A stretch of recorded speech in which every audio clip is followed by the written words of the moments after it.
Will and Michelle and rest of family. Welcome to the very beginning of the design process. As you can see, your new house, the front of the property, the back of the property, and there's a couple of big ticket items that really have to go in. Obviously, the driveways, the pool, and that big flattened area out the back is kind of predetermined as to what we're going to be doing. When I came to the property the first time, I love the modern house, but I also love the birches that you had out the front. And my first idea was that we would bring in this beautiful bookleaf walling. So this is a Kathmandu stone.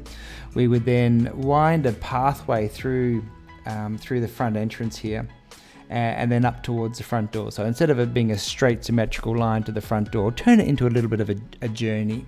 So the birches I've grouped into a couple of little coppices in front of the stone wall down here. Where those two women are standing, that's just over a metre, so we're going to need to put in some beautiful wrought iron balustrading there. And then as the driveways go to the garages and do the turnaround, I've got this flattened lawn area. So you can see in the middle of this lawn area features these circular paving areas. Inside those, the bluestone border, you can see this beautiful, very traditional, old school way of paving in these granite sets. And of course, I've done that same style in front of the front door. It's called porphyry. And instead of bringing the exposed aggregate all the way through, I thought what we could do is a bit of a feature piece of paving, just to make that look nice, and it looks stunning when it's all lit up. And these birches, you'll see I've got this other row of birches in front of that wall, again with lighting throughout that front garden. It is going to look stunning. Where your caravan is parked, I'm going to give you a gate for security and another gate or screen, just to be able to screen it off essentially. The back area, that lawn, I've given it about 300mm fall from back to front. I've cut it in about 600mm, and it's got currently got a sleeper retaining wall around it. The basketball court is massive, and you can see the natural land, the slope of the natural land coming down through here. Around the side of the garage, I think the best thing we can do is probably just do an exposed ag pathway.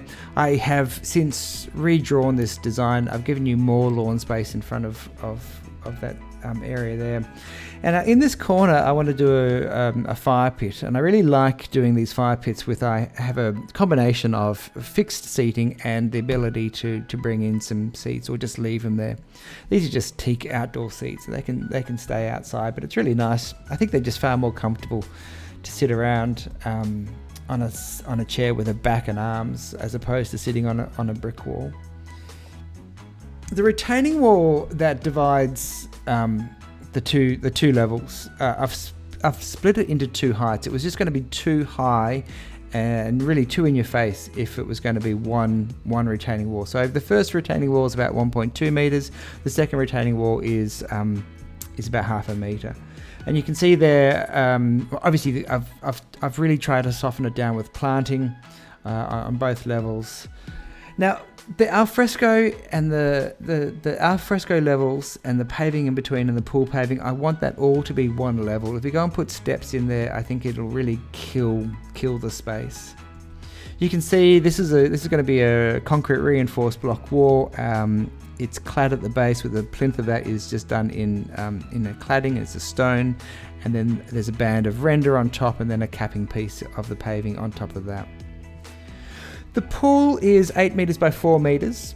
Depths are typically done at 1.2, 1.8, 1.5. You can see at either end of the pool, I've got about 3 meters of usable space. I've got some umbrellas and some day beds there. And this pool fence, I've set it away from the house so that you can have access around the pool area, the pool zone, without having to go in and out of pool gates. I do need your help, however, on the boundary. I want to take these pool fences up and over the retaining walls and then head them off towards the boundary, and then we've got to make that boundary pool fence compliant. How we're going to do that, we'll have that conversation whether we do a nice timber screen or replace the fence. We've just got to make sure that the materials that we choose are going to be pool fence compliant. So this will all look stunning, absolutely stunning when it's lit up. Obviously we put lights in the pool, but lighting on the retaining walls, lighting throughout the garden, up lighting throughout the those trees that I've got in there will look stunning. You've got so much space in here for lounge furniture and dining furniture. It's going to be fantastic. So take a look through the video, absorb it, and come back to me with your thoughts, and then we'll have a live meeting, and then we'll go over it in a bit more detail.